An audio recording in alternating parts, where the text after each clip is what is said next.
주의 전에 나오신 여러분들을 진정으로 축복합니다. 주의 크신 은혜가 여러분들에게 임하기를 원합니다. 지난 1999년 7월 4일 날 저 미국에서 예배를 마치고 교회당을 나가는 26세의 한국인 유학생 윤은주라는 인종 우월주의자였던 벤자민 스미스라는 사람이 무차별하게 난사한 총탄에 맞아가지고 쓰러져 숨을 거뒀습니다. 근데 유원준 군은 서든 일로이 대학을 졸업하고 인디애나에서 대학원을 준비하고 있었어요. 그런데 앞으로 살 길이 창창하고 꿈이 많은 청년이었는데 이렇게 희생을 당한 거죠. 근데 희생을 당한 지 8해가 지난 후에 7월 12일 오후 7시 미국 전역에 추모 예배 영상이 TV를 통해서 방영이 됐습니다. 근데 예배 마지막 순서가 남았는데 유족을 대표해서 윤원중 군의 사촌 형이 박성호라는 목사님이신데 이 목사님이 나와서 가족을 대표해서 인사를 합니다. 그 인사말 때문에 전 미국인들이 눈물을 흘렸다는 거예요. 그는 마지막 인사말에 이렇게 말했습니다. 나는 오늘 가족을 대표해서 예수 그리스도의 이름으로 내 형제를 죽인 벤자민 스미스를 용서할 것입니다. 그리고 나는 오늘 예수 그리스도의 이름으로 내 사랑하는 형제의 꿈을 빼앗아가고 피를 흘리게 한 이 미국을 예수 그리스도의 이름으로 용서합니다. 왜냐하면 예수님은 우리를 용서하시기 위해서 오셨기 때문입니다. 우리 가족은 예수 그리스도를 구주와 주님으로 믿는 사람들입니다. 이 인사말이 온 미국 전역에 방영이 됐을 때 모든 미국 국민들이 감동의 눈물을 흘렸다는 것이죠. 사랑하는 성도 여러분, 내가 용서할 때 그 용서를 통해서 자유함이 있고 거기에 행복을 되찾을 수 있는 것입니다. 우리 예수님이 우리를 십자가에서 피를 흘리기까지 나를 위해서 희생하시고 우리 죄를 용서해 주셨어요. 오늘 본문에 보니까 예수님께서 감난산에 가셨다가 이튿날 아침에 다시 성전에 오셨습니다. 이른 아침이지만은 사람들이 성전 마당에 많은 분들이 와서 서성거리고 있었고 예수님은 전에 하던 대로 사람들을 모아놓고 하나님의 말씀을 가르치고 강론하기 시작했습니다. 그때 이 아버지의 마음이 없고 목자의 심정이 없는 종교 지도자였던 서기관들과 바리새인들이 예수님을 함정에 빠뜨리기 위해서 예수님을 시험코자 간음하다가 현장에서 잡힌 여자를 잡아서 왔습니다. 그래서 예수님 앞에 세우고 이 여자는 어떤 남자와 불륜의 관계를 맺다가 체포된 현장범입니다. 당신은 현명한 선생님인 줄 우리는 알고 있습니다. 모세의 율법에는 이란 여인을 돌로 쳐서 죽이라고 했는데 선생님은 어떻게 하실까요? 그 의견을 물었습니다. 그런데 그들이 와서 예수님에게 이렇게 말한 것은요, 겉으로 보기에는 예수님에게 와서 무슨 자문을 얻으려고 하는 것처럼 보이지만은 오늘 그들은 이 정당한 이 사건을 들고 나온 것처럼 보이지만은 어디까지나 예수님에게 음모를 꾸미고 시험을 해가지고 죽이기 위해서, 야비한 함정에 빠뜨리기 위해서 이 여자를 데려왔던 것입니다. 그런데 예수님이 그 바리새인들과 서기관들 고발하는 그들을 향해서 뭐라고 했냐면은, 너희들 중에 죄 없는 자가 먼저 돌로 쳐라. 예수님이 땅에 뭔가 열심히 글을 쓰시더만은 일어나셔서 하시는 말씀이, 너희들 중에 먼저 죄가 없는 사람이 돌로 쳐라.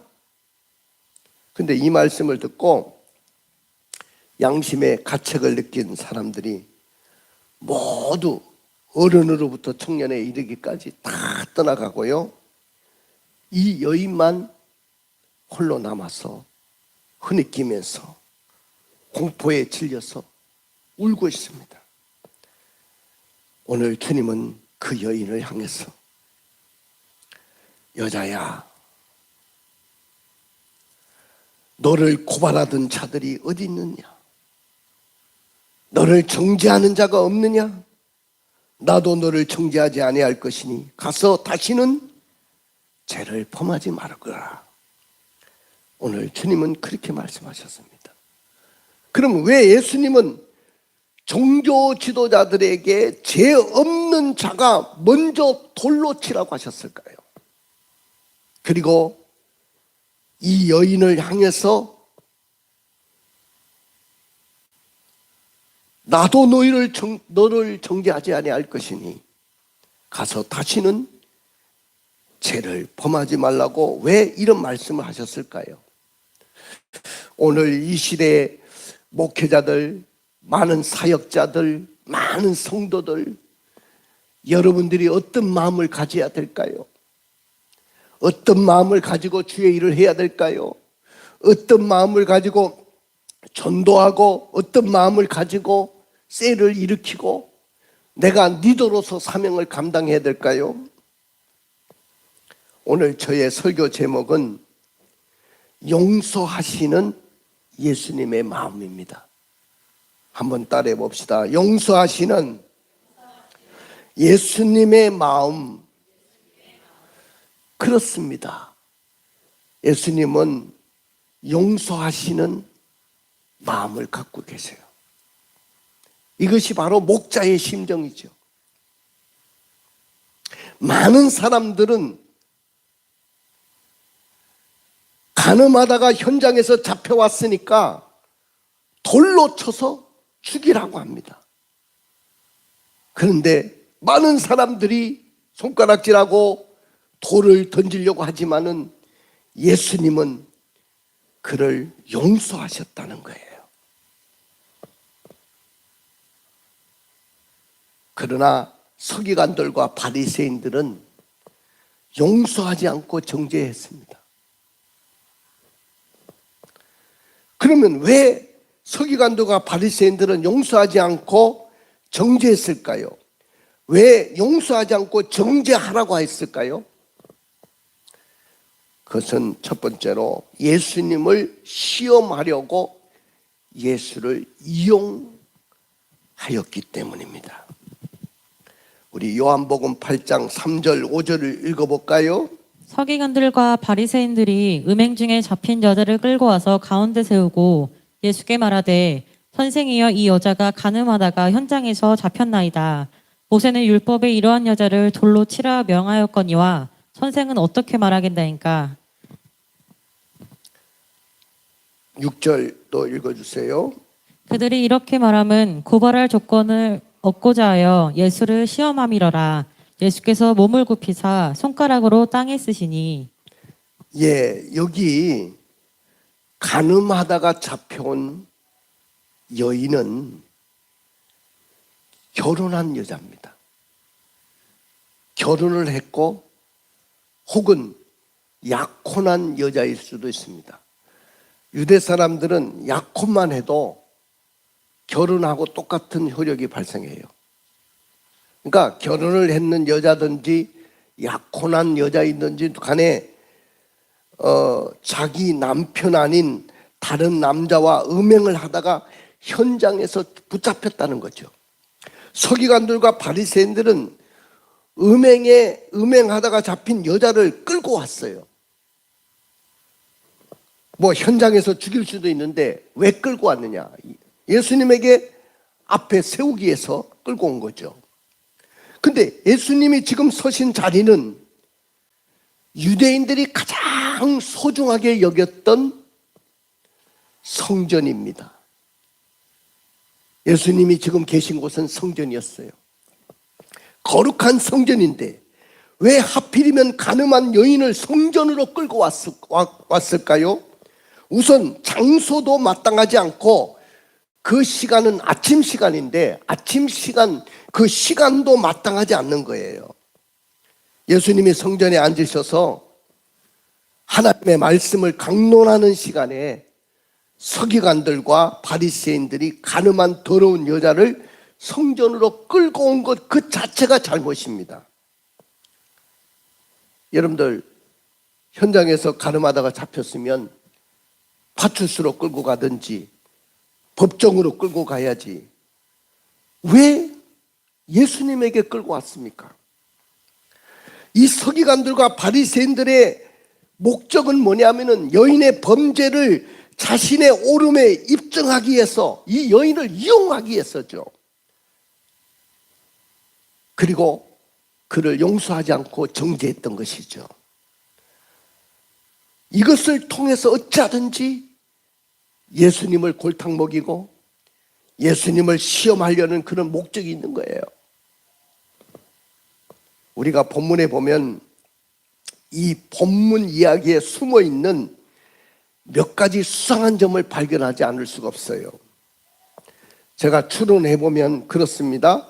남녀가 불륜을 범하는 그런 현장을 목격한다는 건, 그리고 그 불륜의 현장을 덮친다는 건 굉장히 쉬운 일이 아니에요. 왜냐하면 남녀가 불륜을 저지르는데 문 다 열어놓고 그렇게 불륜을 저지르는 여자 남자가 어디 있겠어요? 아마 문을 꼭꼭 걸어 잠그고 은밀한 곳에서 아마 불륜을 저질렀을 거예요. 그런데 그런 현장을 목격하고 덮칠 수 있다? 쉬운 일이 아니에요. 예를 들어서 불륜의 현장인 모텔에서 두 남녀를 봤다고 이 사람을 의심할 수도 안 되는 거예요. 그 현장을 정확하게 목격하지 않고 현장의 증거 사진이 어떤 동영상이든지 이런 것들이 남지 않는 한은 절대로 이 여자를 불륜의 여자라고 장담할 수 없는 거예요. 그런데 어떻게 해서 이 불륜의 현장을 덮쳤는지, 그리고 그 불륜의 현장을 어떻게 확인했는지, 이 여자를 끌고 올 수 있었다는 것은 분명한 그 점이 석연치 않다는 거예요. 무슨 흉계가 있지 않는가, 그렇게 생각해 보지 않을 수가 없는 것이죠. 또 서기관들과 바리새인들은 오로지 목적이 뭐냐 하면은 이 여자에게 있는 것이 아니에요. 바로 예수님을 함정에 빠뜨리기 위해서 밤새 이 여인을 지켜보았다가 현장을 급습하고 여자만 데리고 이른 아침에 예수님을 찾아왔던 것입니다. 불륜을 저질렀다면 혼자 저지른 거 아니잖아요. 남자가 있을 거 아니에요. 혼자 저지릅니까? 불륜을? 그러면 남자도 끌고 와야죠. 왜 여자만 끌고 옵니까? 남자는 도망갔습니까? 아마 도망갔는지도 몰라요. 아마 이 바리새인들과 서기관들이 그 남자를 이용했는지도 몰라요. 그렇기 때문에 오늘 이 현장에 급습해가지고 여자만 데리고 왔다. 그리고 이른 아침에 예수님을 찾아왔다는 건 이건 아마 예수님을 함정에 빠뜨리려는 분명한 계획이 아니고는 이런 일이 일어날 수가 없어요. 이들에게는요, 그 여인이 가련하다, 불쌍하다 이런 생각은 전혀 없는 거예요. 이들이 보기에는 그저 자신들의 목적을 이루는 하나의 도구에 불과했던 거예요.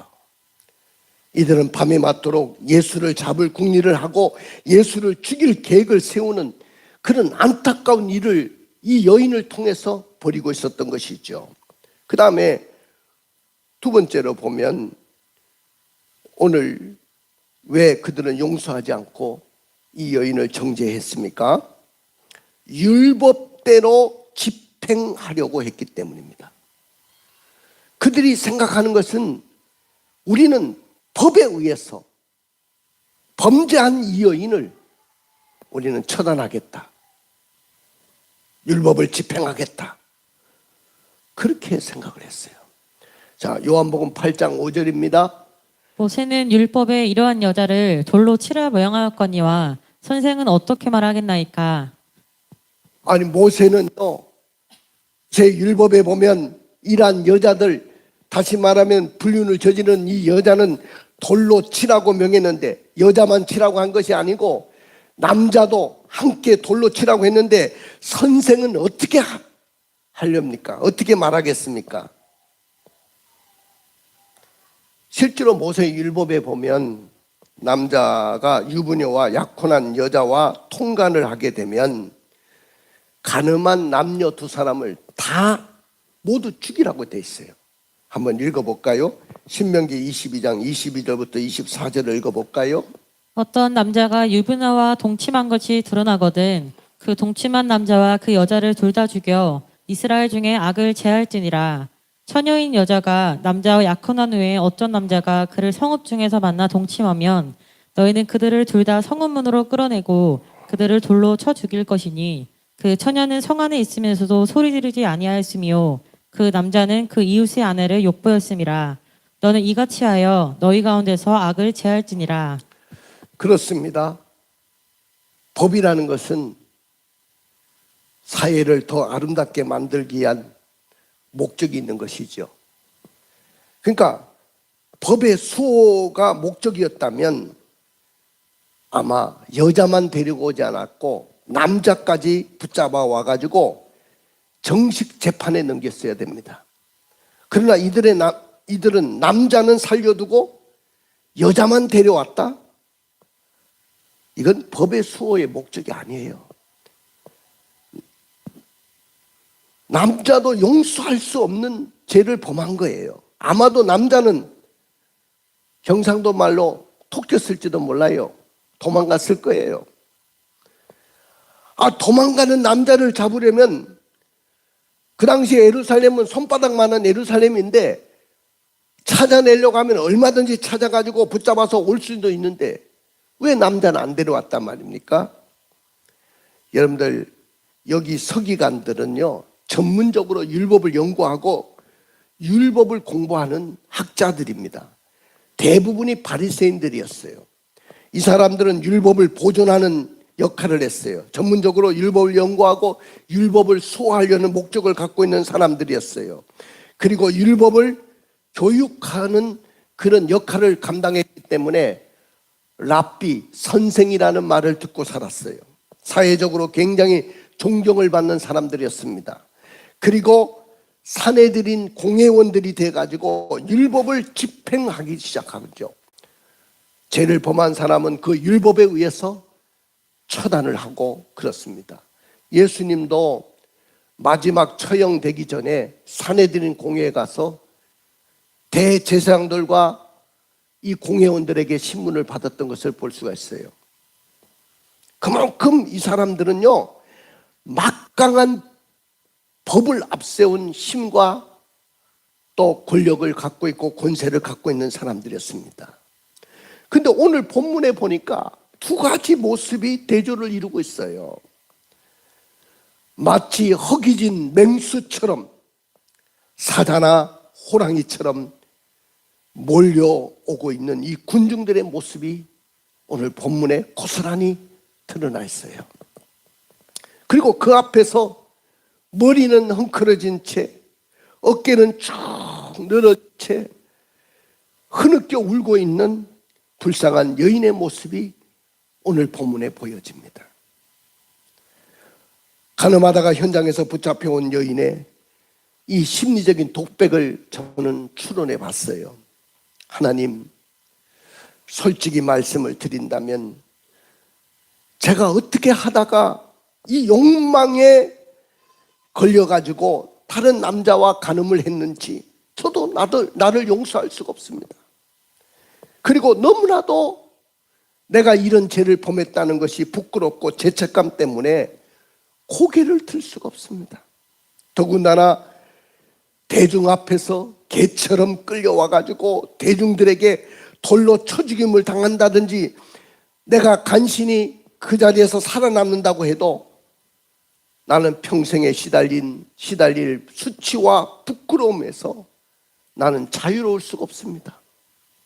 저는 정말로 용서받을 수 있을까요? 그는 예수님 앞에 엎드려져서 흐느끼며 울고 있습니다.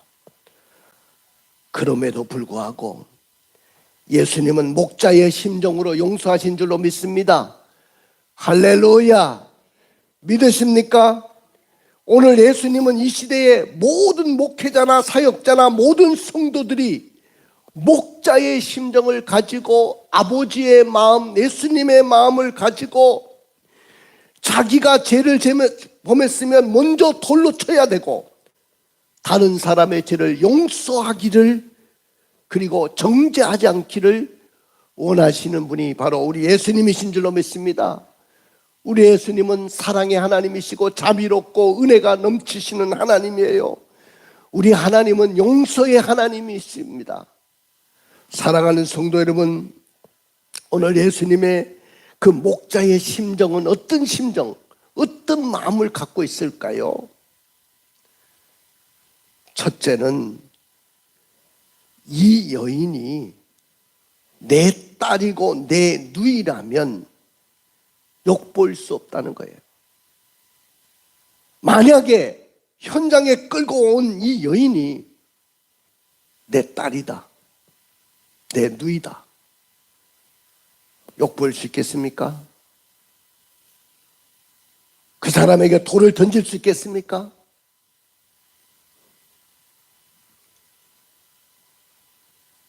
오늘 이 서기관들과 바리새인들은 그런 마음이 없었던 거예요. 어찌하든지 이 여인을 이용해가지고 도구로 삼아가지고 예수에게 죄를 덮어 씌우고 당신은 이를 어떻게 판결하겠느냐고 으름장을 놓으면서 예수님을 시험코자 했던 것이죠. 다시 말하면 오늘 서기관들과 바리새인들은 이 범죄한 이 여인을 이용해가지고 희생양으로 삼아가지고 예수님을 골탕에 먹이고 죽이는데 앞장서려고 했던 것이죠. 이 서기관들과 바리새인들에게 무슨 인권이 있습니까? 무슨 사랑이 있습니까? 무슨 자비가 있습니까? 용서가 있습니까? 무슨 불쌍히 여기심이 있습니까? 그런 마음이 전혀 없어요. 이 시대에 많은 범죄자들이 있고 이해할 수 없는 사람들이 많아요. 그런데 오늘 만약에 그 여인이, 오늘 본문에 기록된 이 여인이 나의 딸이고 나의 누이 동생이라고 한다면 과연 돌을 던질 수 있겠습니까? 과연 그들을 욕볼 수 있겠습니까? 과연 그들을 부끄러움에 내던질 수 있겠습니까? 과연 그들에게 돌을 던질 수 있겠습니까? 아마 내 딸이라고 한다면 저는 못할 것 같아요. 아무리 정당한 법이고 뭐 율법에 쳐죽이라고 기록이 돼 있어도 어찌 내 딸에게 돌을 던질 수 있겠어요? 내 누이 동생에게 어떻게 돌을 던질 수 있겠습니까? 사랑하는 성도 여러분, 오늘날 다른 사람들의 부끄러운 사생활을 인터넷에 올려가지고 마구 공개적으로 망신을 당하게 하는 그런 일들이 이 시대에 얼마나 많이 일어나는지 몰라요.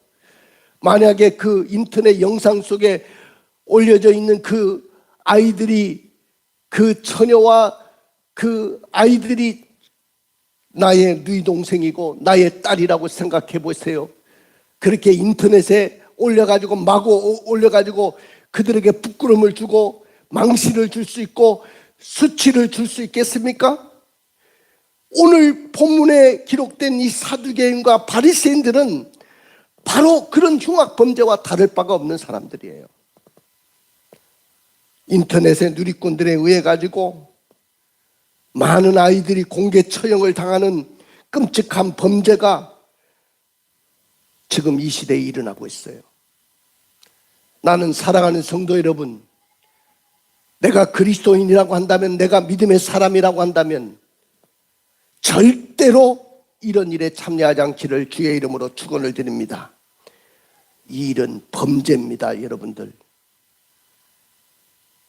나의 딸이고 나의 누이 동생이라고 한다면 그런 범죄를 저지를 수 있겠습니까? 인터넷에 올려가지고 망신을 줄 수 있겠습니까? 오늘 예수님의 마음은 절대로 그에게 아무리 큰 죄를 졌어도 이는 내 딸이고 이는 나의 누이 동생과 같은 존재이기 때문에 내가 절대로 부끄러운 자리에 내던질 수가 없다는 거죠. 이 예수님의 마음이 여러분들에게 있기를 원합니다. 할렐루야. 그 다음에 두 번째 예수님의 마음은 평생 시달릴 수치와 죄책감에서도 자유하도록 상처를 만져주셨다는 거예요. 우리 10절의 말씀을 읽어볼까요? 예수께서 일어나사 여자 외에 아무도 없는 것을 보시고 이르시되 여자여 너를 고발하던 그들이 어디 있느냐 너를 정죄한 자가 없느냐. 아마 이 여인이 한때 잘못된 생각으로 외간 남자를 만나고 불륜을 저지르고 간음을 했다 할지라도 아마 이 여인에게 가장 힘든 것이 뭐냐 하면은 평생 시달려야 되는 수치감과 부끄러움이에요. 이건 어떻게 지울 수가 없어요.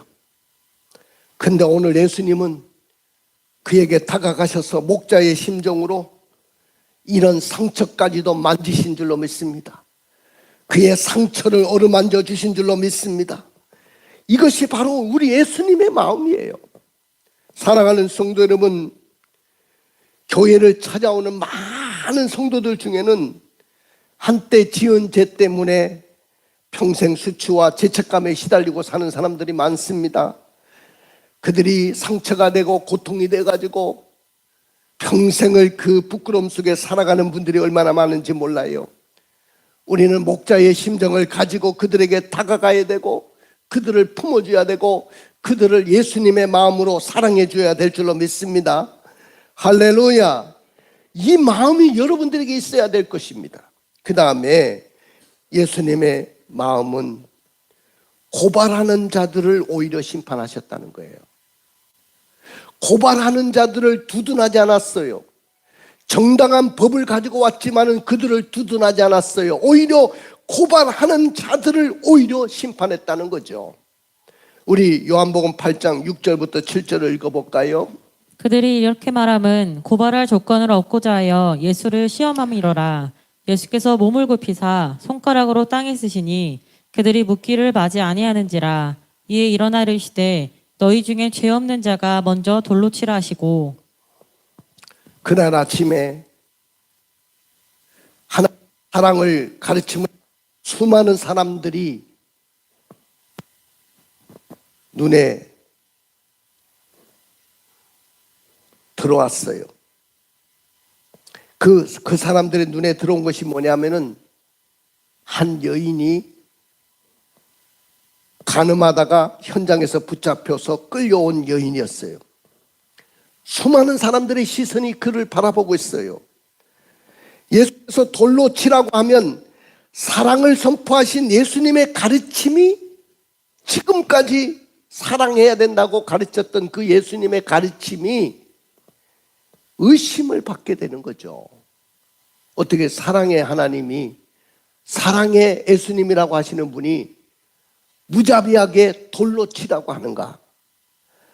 또 놓아주라고 하면 율법의 완성을 지키려고 왔다고 하시는 분이 율법을 지키지 않는 거야? 이렇게 또 이야기하는 거죠. 이렇게 해도 저렇게 해도 예수님을 골탕 먹이려는 목적이었기 때문에 예수님은 진퇴양난에 빠질 수밖에 없는 질문이었습니다.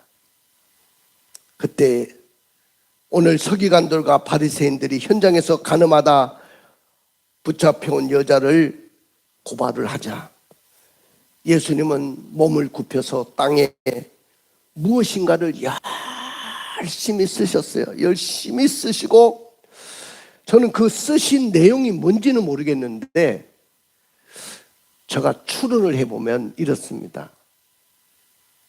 지금 고발하는 그 자들 제 목록을 다 썼다고 생각해요. 저 사람은 남을 속이고, 저 사람은 도둑질하고, 저 사람은 사기치고, 저 사람은 또 간음죄도 저질렀고, 전부 다 제목을 다 썼는 거예요. 그리고 일어나셔서 하는 말 중에 너희들 중에 죄 없는 자가 돌로 쳐라. 오늘 그 한마디를 했습니다. 그랬더니 다 양심의 가책을 느낀 거예요. 아니, 죄 없는 사람이 어디 있어요? 자기들의 죄가 가책이 돼가지고 돌아온 거예요. 그래가지고 어른들로부터 청년에 이르기까지 아주 양심의 가책을 느꼈는지 전부 다 그 현장을 다 뜨기 시작했습니다. 여기서 우리가 주목할 것은 예수께서 땅에 쓰신 내용입니다. 그 내용이 뭐냐는 거예요. 아마 이 사람들의 제 목록이었을 거예요. 여러분들 마지막 우리가 하나님 앞에 심판대에 가면 그의 대의 목록이 다 드러나게 돼 있어요. 백보자 심판이라고 하는데 우리는 이 땅에 살던 사람들이 다 어디 가냐면은 주님의 보좌 앞에 가는 거예요. 그 보좌 앞에 서서 백보자 심판을 받는데 이 땅에 내가 살면서 지은 모든 죄의 목록이 다 기록이 됐어요. 이걸 행위록이라고 하는데 행위록을 하나님이 들춰내는 순간에 나의 죄의 목록이 다 드러나게 돼 있어요. 그 죄의 목록에 따라서 내가 고발을 받고 영원한 지옥에 떨어지게 되는 것입니다. 그런데 마지막 심판하는 그 현장 속에서도 백보자 심판하는 그 현장에서도 예수님은 우리 죄를 묻지도 않고 따지지도 않습니다. 다 용서하십니다. 왜 용서하시냐? 예수를 믿는 그 십자가의 피, 그 보혈의 피가 내 모든 죄를 다 사하신 거예요. 실제로 나는 그 죄 때문에 지옥 가야 되는데 그 하나님 앞에 섰을 때 예수님의 보혈의 피가 그 모든 죄의 목록을 다 지워버린 거예요. 그래서 우리는 영원한 천국에 가게 된 줄로 믿습니다.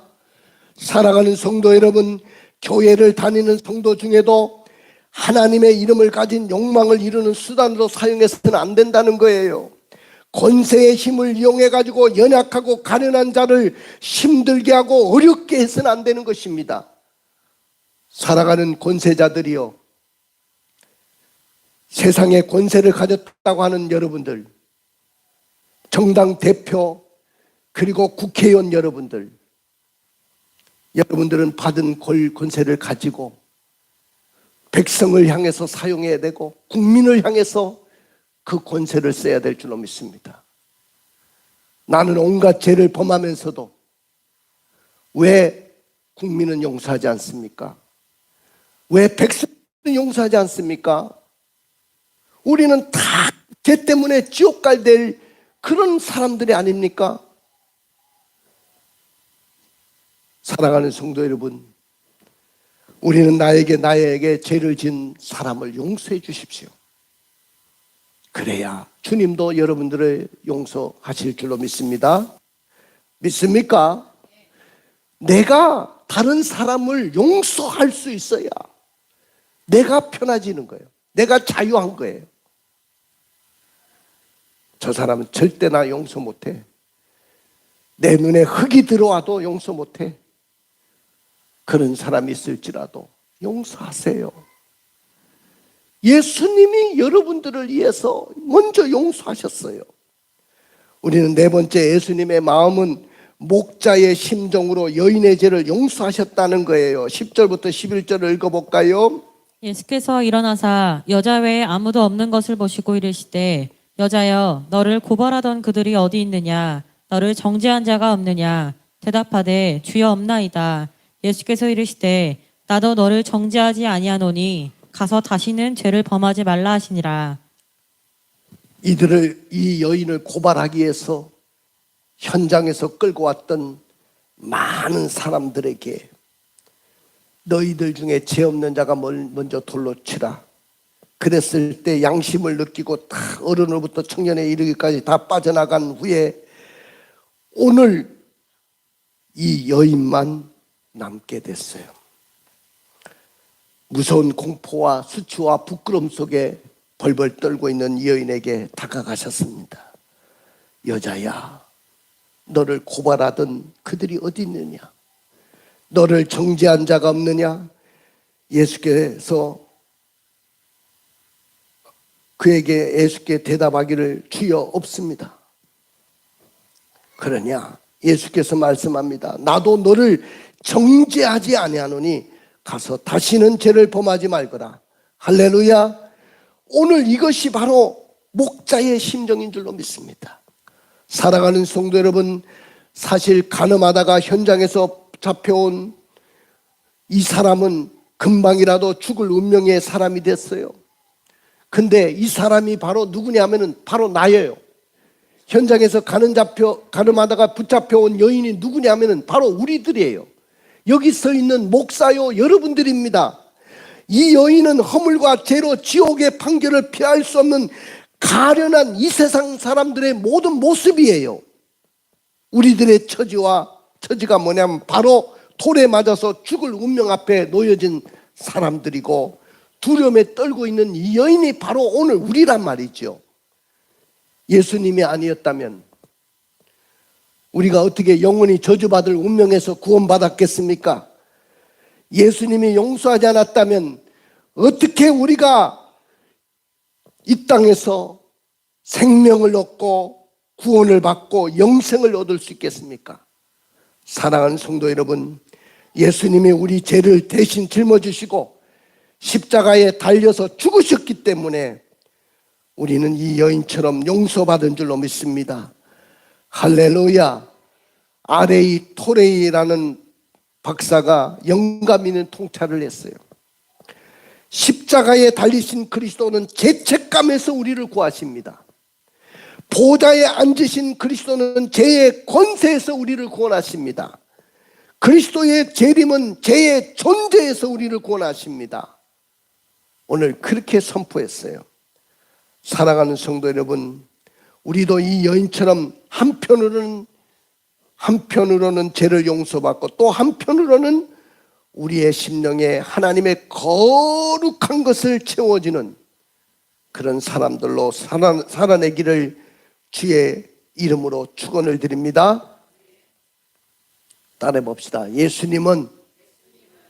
예수님의 마음은 용서의 마음입니다.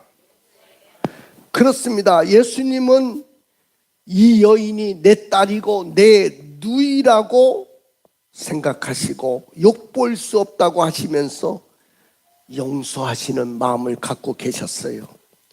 평생 시달릴 수치와 죄책감에서도 자유와 상처를 만져주시는 용서하시는 마음을 갖고 계셨어요. 예수님은 고발하는 자들을 오히려 심판하시면서 용서하는 마음을 갖고 계셨습니다. 예수님의 마음은 목자의 심정을 가지고 여인의 죄를 용서하셨어요. 내가 목자의 심정을 가진 선한 목자가 되지 못한다고 한다면, 예수님의 마음을 내가 품을 수 없다고 한다면 나는 목회자도 될 수도 없는 거고, 나는 사역자도 될 수도 없는 거고, 나는 구역장도 될 수 없는 것이고, 셀 리더도 될 수 없는 것입니다. 어떤 사역도 성공을 거둘 수 없는 거예요. 나는 이제 용서받았기 때문에 우리는 예수님의 목자의 심정으로 거룩한 성전이 된 줄로 믿습니다. 또 다시는 죄를 범하는 자가 되지 않도록 하나님께서 축복하신 줄로 믿습니다. 가슴에 손을 얹고 눈을 감아 보십시오. 사랑하는 성도 여러분, 축복의 주인공이 되려고 하면 결단하십시오. 예수님의 그 목자의 심정을 가지는 선한 목자가 되기로 결단하십시오. 목적을 이루기에 수단과 방법을 가리지 않는 죄를 범하지 않기로 결단하십시오. 죄를 씻고 말씀을 채우는 일을 주님 오실 때까지 날마다 행하기로 결단하십시오. 예수님의 목자의 심정을 가지고 우리에게 죄 지은 모든 사람을 용서하기로 결단합시다. 할렐루야.